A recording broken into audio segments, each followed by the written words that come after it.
Assalamualaikum warahmatullahi wabarakatuh. Bismillahirrahmanirrahim. Nahmaduka ya ghafuru ya syakuru. Mashalli wa sallim barik ala sayyidina maulana Muhammadin wa ala alihi wa sahbihi asma'in nama ba'du. Pernah ada orang hartanya itu habis karena ngobati ibunya. Terus datang ke saya, dia sumpek karena hartanya habis ngobati ibunya. Terus dia bilang, Gus, saya ini sekarang sudah miskin karena ibu saya sakit dan harta saya habis untuk ngobati ibu saya. Terus tak guyoni sama saya. Kon kepen pinter apa kepen goblok? Kepen pinter Gus. Ingin pinter apa ingin goblok? Katanya ingin pinter. Kalau ingin pinter bahasanya jangan gitu. Harta kamu itu masih di akhirat karena habis untuk ngobati ibu. Bayangkan kalau habis untuk maksiat itu habis betul. Terus dia mulai syukur. Alhamdulillah Gus. Harta saya habis secara heroik karena untuk mengobati apa ibu. Sudah pinter dia. Akhirnya miskin sampai sekarang ya tetap pede saja karena masih punya tabungan di akhirat. Dan itu saya terinspirasi oleh ilmu juga.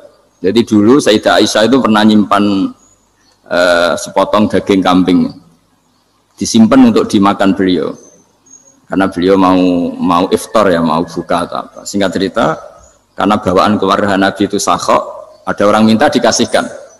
Suatu saat akhirnya kan habis, terus Nabi tanya, yang daging tadi di mana? Habis. Terus Nabi cara menjelaskan tuh indah sekali. Harta kamu itu baju yang kamu pakai nanti ya rusak, yang kamu makan nanti ya ke WC. Wa tasaddaqta fa abqaita.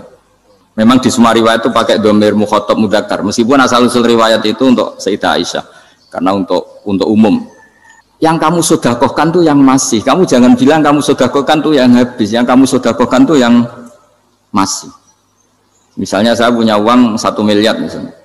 Terus pernah tak sedekahkan ke fakir miskin atau ke kiai atau ke pondok 100 juta. Itu yang mesti masih, karena kadung di luar kekuasaan kita. Kadung lillahi ta'ala. Justru yang masih itu yang potensi nanti untuk hal-hal yang kurang positif. Semenjak itu orang sedekah itu begitu entengnya karena itu yang masih. Ya tapi tentu sarannya yang tepat ya. Saya sekarang sering kampanye sedekah tepat. Karena misalnya sering saya itu didatangi orang kaya. Sudah dapat gratisan gerutu itu geremeng. Nah ini kita sudah pakai buminya Allah itu gratis, pakai airnya ya gratis, pakai oksigen ya gratis. Kok masih gerutu, itu sudah jadi hamba yang nggak bener itu. Dibayangkan kalau kita pakai oksigen bayar, pakai buminya bayar, pakai airnya bayar semua. Kayaknya kita tidak mampu membayar. Dan kita sama Allah hanya disuruh ikrar, disuruh sujud. Pentingnya ilmu satu bahwa itu akan menjadikan satu perilaku. Misalnya begini ya, dulu itu kiai-kiai Jawa zaman dulu itu berpatokan karena dulu pemerintahan Hindia Belanda, seorang lagi masih pemerintahan Hindia Belanda. Itu dalil yang sering diutarakan itu sebaik-baiknya umara itu yang datang ke ulama, terus sejelek-jeleknya ulama itu yang datang ke umara. Tapi semenjak pemerintahan Indonesia dan kemudian ditandai beberapa tokoh kayak Gus Wahid putra Kiai Hasyim jadi Menteri Agama, ada Gus Wahib putra Kiai Wahab juga jadi Menteri Agama, ada Kiai Fathur Rahman keluarga Mbah Maimun, keluarga Sarang juga pernah jadi Menteri Agama. Kemudian bersamaan dengan itu dibangunlah satu pegangan ilmu. Pegangan ilmu ini penting karena ini yang mengilhami semua orang Islam, terutama ya utamanya ulamanya. Ada seorang ustadz, seorang guru ngaji yang karena melihat rata-rata penguasa itu zalim ya, datang ke Harun Ar-Rasyid. Ini perlu disemak, datang ke Khalifatullah atau Amirul Mukminin Harun Ar-Rasyid. Karena beliau seorang raja tentu terduga lah, atau ya umumnya atau gimana lah istilahnya, itu ya rata-rata ya agak seenaknya, namanya raja, namanya penguasa. Ini dalam pikiran ustadz itu tidak mesti dalam fakta. Kemudian si ustadz itu matur, ya Amirul Mukminin, inni nasihun lak famusyaddidun alaika fala tajidanna fi nafsika syai'an. Saya ini mau nasihati Anda, kemudian saya cara nasihati itu keras, tolong jangan dimasukkan hati. Dia bilang famusyaddidun alaika, saya nanti kalau nasihati itu keras sekali, tolong dimaklumi karena ini penting, karena Anda harus dinasihati secara keras. Tapi sebelum nasihat itu diutarakan, kata Harun Ar-Rasyid, karena beliau Bani Abbas dan beliau orang alim termasuk muridnya Imam Malik, kata Harun Ar-Rasyid, uskut, kamu diam Ustaz. Inna Allaha ta'ala arsala man huwa khairun minka ila man huwa syarrun minni wa ma'adhalika yaqulu Allahu ta'ala faqula lahu qawlan layyinan la'allahu yatadzakkaru aw yakhsha. Jadi ini sekaligus etika dan norma ya bagi semua dai di Indonesia dan semua kita.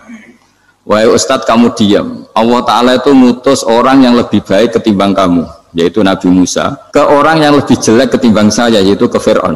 Itu saja harus pakai etika faqula lahu qawlan layyinan. Kamu harus ngomong yang halus. Jadi intinya ini Harun ar-Rasyid komplain. Kamu itu kalau jadi Ustadz kok ngaji kira-kira gitu. Jadi betapa baiknya orang dulu memahami Quran. Jadi Quran itu dibaca, kemudian kita mungkin baca terus jadi cerita. Mungkin ada yang baca jadi perilaku, ada yang baca kemudian itu mengilhami, membentuk. Nah kira-kira itulah yang membentuk kiai-kiai alim di NU, di beberapa pesantren maupun orang-orang alim di luar NU. Asal apa ya, ngajinya dan bacanya seperti kita, pasti seperti itu. Karena cara berpikir tadi sudah. Jadi akhirnya si Ustadz tadi keluar dan minta maaf, anta a'lamu minni. Ternyata engkau lebih alim ketimbang saya. Jadi kalimat famusyaddidun alika, saya akan keras cara memberi nasihat, itu yang diket, yang dipotong, yang dibatalkan atau yang diralat oleh Khalifatullah Harun ar-Rasyid. Yaitu dikatakan inna wa ta'ala arsala man huwa khairun minka ila man huwa syarrun minni. Yaitu Allah mengutus orang yang lebih baik ketimbang kamu, yaitu Nabi Musa, ke orang yang lebih jelek ketimbang saya, yaitu Fir'aun. Itu pun harus faqula lahu qawlan layyinan. Cara berdakwah harus dengan kata-kata yang halus, yang lembut, yang indah. Dan dengan kata-kata itu diharapkan la'allahu yatadzakkaru aw yakhsha. Semoga yang didakwai menjadi ingat. Sehingga dengan kemampuan ilmiah seperti ini menjadi pegangan bersama bahwa kita sebagai dai atau sebagai tetangga atau sebagai sama-sama warga Indonesia, bawaan kita memang harus faqula lahu qawlan layyinan la'allahu yatadzakkaru aw yakhsha. Kemudian dalam disiplin ilmu yang lain, halus itu tidak kuat.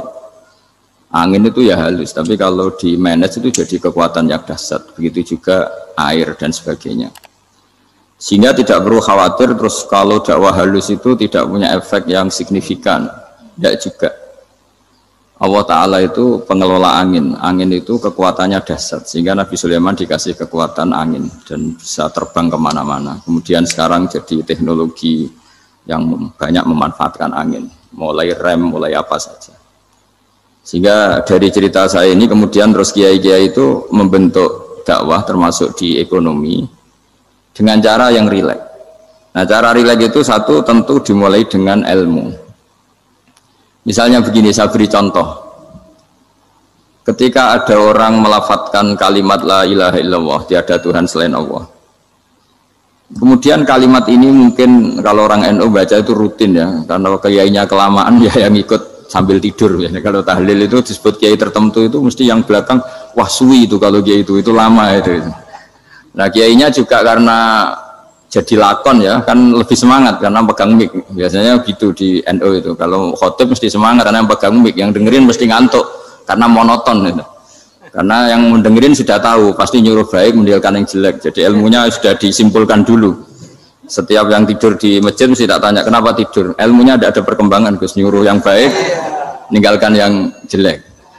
Tapi kalau ilmunya agak ada perubahan kan dengar semua pasti nyuruh yang jelek meninggalkan yang baik, karena watak manusia itu agak-agak suka fitnah, itu suka geger. Tapi kalau monoton itu mesti enggak itu. Tapi yang menjadi pegangan kita, saya ulang lagi, itu ilmu dulu. Saya ulang lagi itu ilmu dulu. Saya berkali-kali menyontohkan, kalau ada orang kafir, orang yang tidak bersyahadat 70 tahun, kemudian dia bersyahadat sekali saja di akhir hayatnya. Itu kata Allah, qulil ladzina kafaru iyyantahu yughfar lahum ma qad salaf. Katakan ke mereka yang kafir, jika dia mau bersyahadat, itu masa lalunya diampuni semua. Sehingga kedahsyatan kalimat ini luar biasa. Orang yang kafir 70 tahun saja, barokahnya la ilaha illallah ini, dosanya bisa diampuni semua. Nah kemudian karena ilmu ini tidak begitu populer atau kurang dipopulerkan, atau kita sendiri kurang menghayati, sehingga la ilaha illallah itu lebih dianalisis. Cara lafadz ini pelafatannya ada sanatnya enggak ya gitu. Terus cara melafatkan bareng-bareng seperti itu ada tumpengan ini bid'ah enggak ya. Jadi pertanyaannya sudah tidak tentang keramatnya atau sakralnya atau fadilahnya la ilaha illallah, tapi sudah macam-macam. Wiridan cara seperti ini ada hadisnya enggak, legal enggak, terus ada sanadnya enggak. Jadi saya mohon semohon-mohonnya untuk teman-teman yang di Al-Iman itu harus ngaji ya. Ngaji itu nanti kamu tahu cara mandang sebuah ibadah atau perilaku atau apa sajalah tahu. Karena al-ilmu yurisul ahwal, ilmu itu bisa mengilhami cara pandang.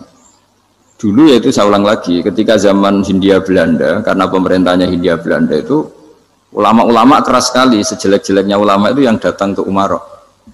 Tapi setelah era Mbah Hashim, era sampai Mbah Maimun, itu mereka peduli sama Umarok, sama semuanya sama-sama warga Indonesia yang ingin melihat Indonesia yang lebih baik. Sehingga banyak, ya kakak saya sendiri pernah wakil bupati, terus putra Mbah Maimun wakil gubernur, ini teman saya Ki Hafid ya bupati. Semenjak itu terus, dan itu nggak lepas dari cara pandang. Yaitu cara pandang diantaranya adalah cerita tentang Nabi Musa yang Allah tetap peduli sama Fir'aun, sehingga tetap didakwai Nabi siapa? Musa. Dan posisi Musa datang bukan memanggil. Ya, cuma sampai sekarang tuh belum pernah ke kantor bupatinya Pak Hafid, karena kadang-kadang orang terus curiga mengajukan proposal, jadi agak repot.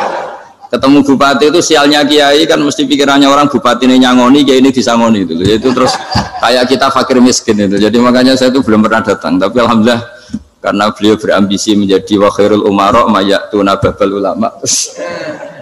Jadi datang tapi sangat ambisius ingin mengalahkan ulama, karena dia kalau datang statusnya lebih tinggi. Ya tidak apa-apa, ini tawaduk tapi niatnya agak begitu tawaduk. Jadi saya sering ke Jakarta tapi ya tadi jarang ya. Biasanya nganggarkan waktu hanya pas saja, tidak kurang tidak lebih. Biasanya ngajar di pondoknya Pak Kures itu di Baitul Quran ya. Hanya ngajar santri-santri itu. Nah, jadi pemahaman Quran dulu itu kata Imam Ghazali itu membaca Quran itu membaca, bukan bercerita.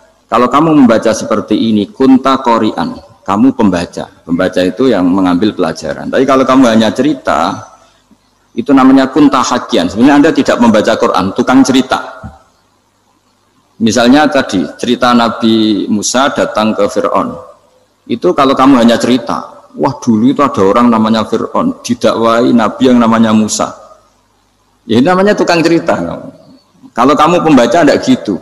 Betapa baiknya Allah, orang sengawur Fir'aun saja inginnya Allah masih ingin diselamatkan dengan mengutus Nabi Musa kekasihnya. Itu namanya kunta qori'an, kamu pembaca betul, bukan kunta hakian, kamu tukang cerita.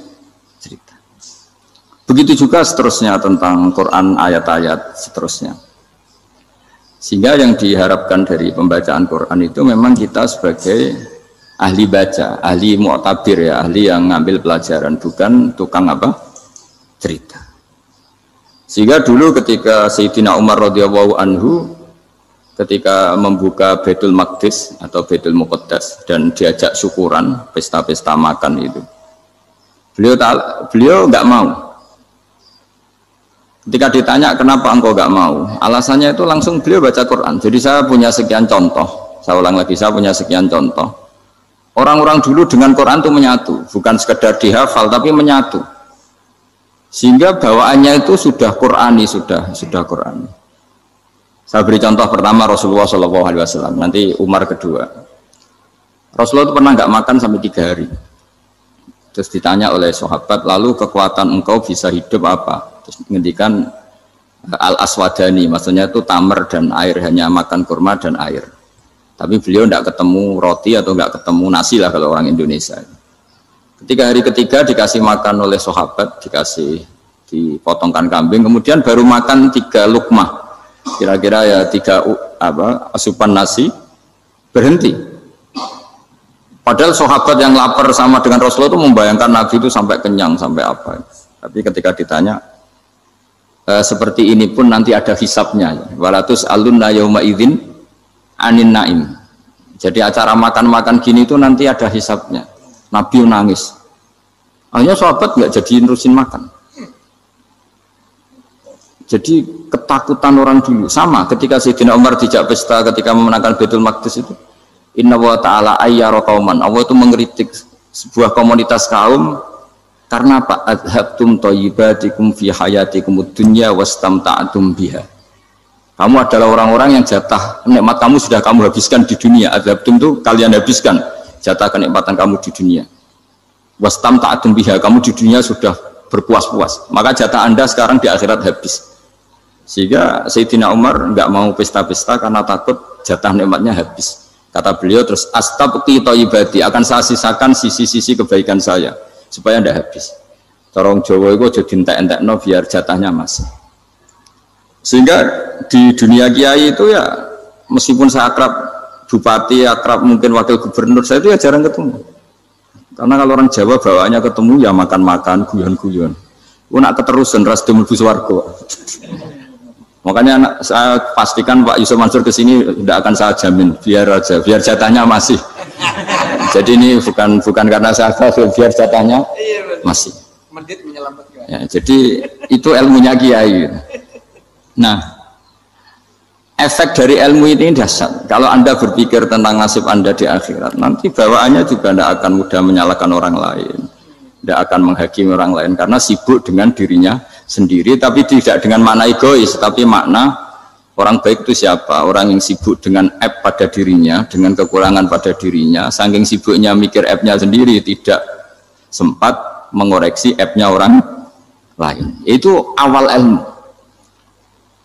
Ilmu itu tidak dimulai dari larangan. Kalau larangan karuan, tidak termasuk ahli surga orang yang suka mengadu domba, tidak termasuk orang baik yang cari kesalahan orang lain. Itu namanya pelarangan. Tapi ilmu itu di atas nahi, di atas pelarangan itu. Kamu punya kesadaran bahwa kamu itu yang penting selamat dulu, jangan memikirkan orang lain. Dengan makna bukan egois, tapi dengan makna supaya tidak menyalahkan apa orang lain. Nah, saya termasuk ya boleh dikatakan kiai lah, yang paling fanatik bahwa semuanya itu harus dimulai dari ilmu. Ya saya ulang lagi, dimulai dari ilmu. Nah, dari sini kemudian saya berharap Indonesia menjadi damai, menjadi baik. Itu bukan karena kita baik-baik banget ya, tidak mungkin kita ada nabi, tapi karena sudah sibuk dengan memikirkan kesalahan diri sendiri. Sehingga misalnya kita baca Quran, Rabbana dzalamna anfusana, lalu kita langsung ingat betapa hubungan kita dengan Allah itu harus ikrar dulu, merasa zalim dulu, merasa salah dulu. Nah, kalau semua orang merasa salah di depan Allah itu mesti bawaannya agak mudah menyalahkan orang lain, karena kita bilang Rabbana dzalamna anfusana. Nah, itulah ilmu-ilmu yang mungkin banyak pembaca Quran tapi hanya baca, atau kalau baca ini tok disebut al-haqi, ahli cerita. Yang dibutuhkan tuh al-qari, pembaca kemudian mu'tabir, kemudian mau beriktibar. Seperti yang dilakukan tadi Harun Ar-Rasyid tadi. Inna wa ta'ala arsala man huwa khairun minka ila man huwa syarrun minni. Wa ma'adzalika yaqulu wa ta'ala faqula lahu qaulal layyin. Ini kamu tidak usah memaksakan musyaddid keras sama saya, karena Allah Ta'ala telah mengutus orang lebih baik ketimbang kamu, yaitu Nabi Musa, ke orang yang lebih jelek ketimbang saya, yaitu Fir'aun. Itu saja harus beretika, faqula lahu qaulal layyinan la'allahu yatadzakkaru aw yakhsha. Dan alhamdulillah bawaan kita sebagai orang timur atau orang Jawa itu kalau mau ngandani orang itu halus sekali. Di antara bentuk kehalusan kata-kata diceritakan di ayat lain. Ketika Nabi Musa ketemu Fir'aun, dawuhnya begini, fakul apa itu yang di juz 30 yang juz di juz 30 ini yang bagian dari, kan tadi hanya fakul lahu qaulal layyinan. Lahu qaulal layyinan itu bentuknya apa? Ya, bentuknya apa? Itu Nabi Musa disuruh ngendikan sama Fir'aun, apakah kamu mau saya nasihati? Fakul halaka ila antazakka. Halaka itu pilihan, hal itu istifham, laka itu otoritatif. Jadi betapa santonya kalimat itu, fakul halaka ila antazakka. Jadi kalau dimaknani model Pak Hafid, model saya ngaji di sarang itu, halaka onoto iku kedue siro, berhak bagi kamu, berhak bagi Anda, apakah Anda berhak loh mendapat nasihat supaya Anda jadi orang yang lebih baik. Halaka ila antazakka. Jadi tidak kalimat perintah, tapi kalimat pilihan. Apa engkau mau saya beri nasihat? Wahdiyaka ila rabbika fatakhsha. Dan saya beritahu kamu tentang Tuhan dan kemudian kamu menjadi orang yang baik, fatakhsha, orang yang punya khasyah, punya. Jadi kayak apa kalimatnya itu? Napa jenengan kerso? Itu kalau orang Jogja, orang-orang daerah-daerah yang berada nyugui tamu itu kan ayo makan-makan, itu kan kayak tamunya itu kelaparan. Masa Pak Yusuf Mansur kelaparan? Tidak mungkin kan. Masa Ustaz terkenal kelaparan kan tidak mungkin itu. Monggo napa jenengan ngersakno. Karena bisa saja tamunya itu tidak kerso, mungkin karena darah tinggi, mungkin karena takut dianggap fakir miskin, macam-macam kan orang enggak. Itu kalimatnya itu halaka ila anta zakka.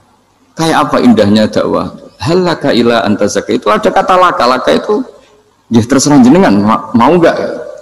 Wa ahdiyaka ila rabbika fatakhsha. Nah, itu yang disebut membaca. Kunta qori'an la hakian. Anda benar-benar membaca Quran, bukan sekadar penceri. Nah, kemudian ini yang terakhir saya juga baru sebenarnya saya itu nggak pernah bilang sanggup itu, tapi Pak Ustadz Zakaria itu GR terus. Sampai tadi pagi itu saya belum tahu kalau ada acara ini. Ya karena saya kiai, jadi kalau kiai itu kan ingatnya sama Allah aja. Kalau sama manusia itu rontok-rontok lali gitu. Itu bukan memaksa, ya memang lupa. Sejauh mana sih pentingnya manusia kan tidak penting cara ilmu tasawuf itu. Tapi karena ini titipan Rasulullah SAW terus menjadi penting kan. Dititipi umat kayak jenengan itu yang ya sudah ngaji ngatur kiai ribet itu. Kiai ini biasa ngaji kan, kiainya yang ngatur, santri ini enggak. Pak Yai ngaji tanggal ini jam ini. Itu kan mengabaikan semua aktivitas kiai. Padahal jam ini mungkin saya punya jam, mungkin jalan-jalan atau ngaji atau mutolaah atau munajat. Gara-gara Pak Zakaria ini kan terus Mas Tamam ini yang provokasi. Harus ngaji di jam ini, tema ini. Saya itu kalau ngaji ditentukan tema itu, ini memang saya agak keras di bab ini. Itu kayak ibarat gini loh. Saya ini dokter, kemudian ada orang yang sakitnya itu jantung, terus bilang ke saya, Pak dokter sembuhkan kukul saya. Wong penyakit ekstrimnya itu jantung, kok bila disembuhkan apa? Kukul. Kan nggak penting, sembuh tidak sembuh, kukul itu kan nggak penting. Jerawat itu. Kiai itu tahu kesalahan paling fatal manusia itu akidah. Tapi kadang-kadang mintanya ilmu yang tidak akidah, yang nggak penting. Jadi kadang-kadang kiai itu ya digurui betul kalau di Indonesia. Misalnya ini tidak nyindir loh, memang marah betul loh kalau di bab-bab seperti ini. Tapi ini biar jadi ilmu masif, ilmu yang general. Saya ulang lagi ya, Anda jadi dokter, tahu pasien Anda ini penyakit jantung kronis atau sudah fatal lah sudah. Terus orang itu bilang, Pak Yai, itu Pak dokter, tolong obati kulit saya supaya tidak jerawatan. Kamu bilang ini orang aneh enggak? Aneh kan? Nah, kiai juga gitu. Saya sering itu ada orang mau haji gitu, Gus doain saya jadi haji mabrur. Pernah belajar haji Pak? Dereng Mas. Mungkin enggak orang belum belajar nyupir terus kemudian minta didoain, Gus saya mau nyupir doain selamat. Nyupir aja enggak bisa kok minta doa selamat. Harusnya urutannya kan belajar dulu baru minta doa. Tapi kali ini aliman bener ngajaknya akidah dulu, ahli sunnah. Nah itu bener karena akidah itu hal yang prinsip memang harus. Kalau kebetulan nggak bener taruh visi betul.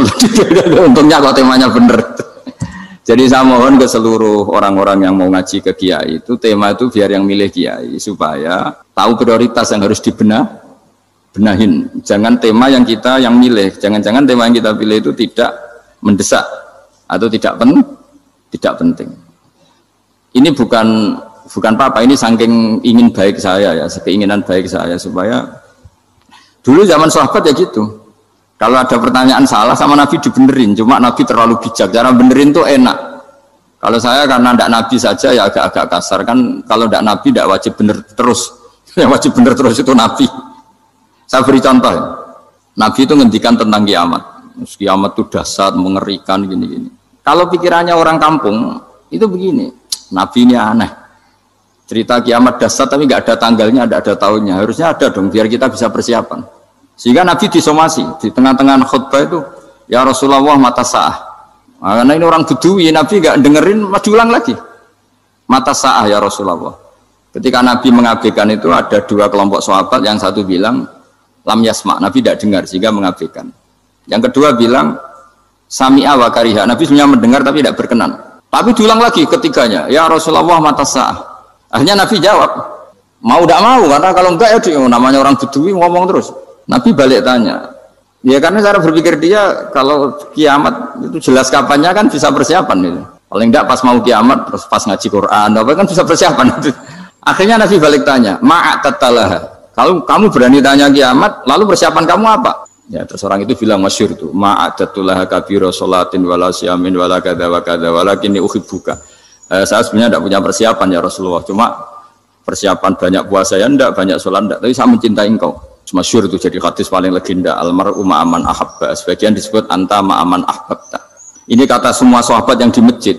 Si Bedui ini orang paling dibenci sahabat karena mengganggu Nabi saat khutbah. Tapi akhirnya ini menjadi orang paling dicintai sahabat karena barokahnya itu hadis itu keluar secara terbuka. Almar'u ma'aman ahabba. Sebagian riwayat yuhsyarul mar'u ma'aman ahabba. Nanti orang akan sowan sama Allah bersama orang yang mereka cintai. Itu sahabat-sahabat fama farihu ba'dal Islam farahahum biadal hadis.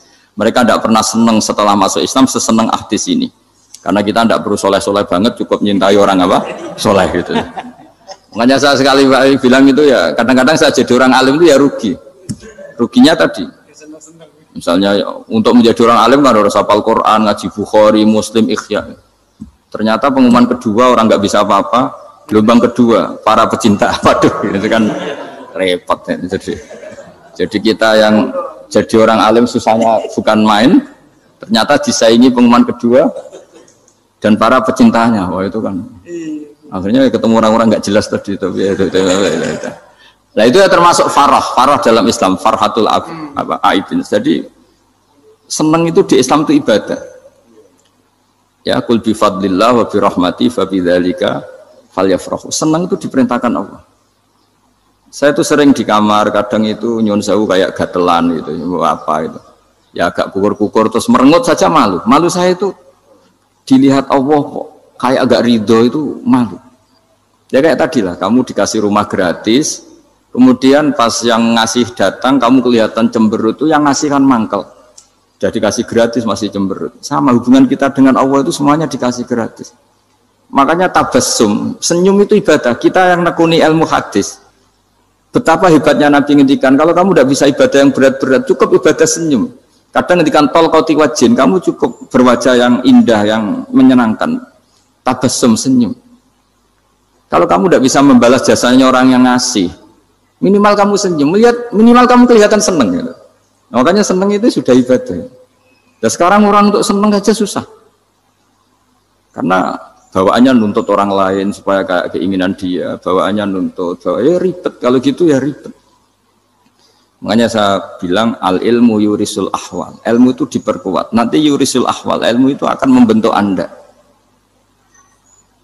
Dulu beberapa raja itu ya mau luhur karena jadi raja, punya apa saja. Tapi punya penasihat ulama itu nasihat itu sederhana.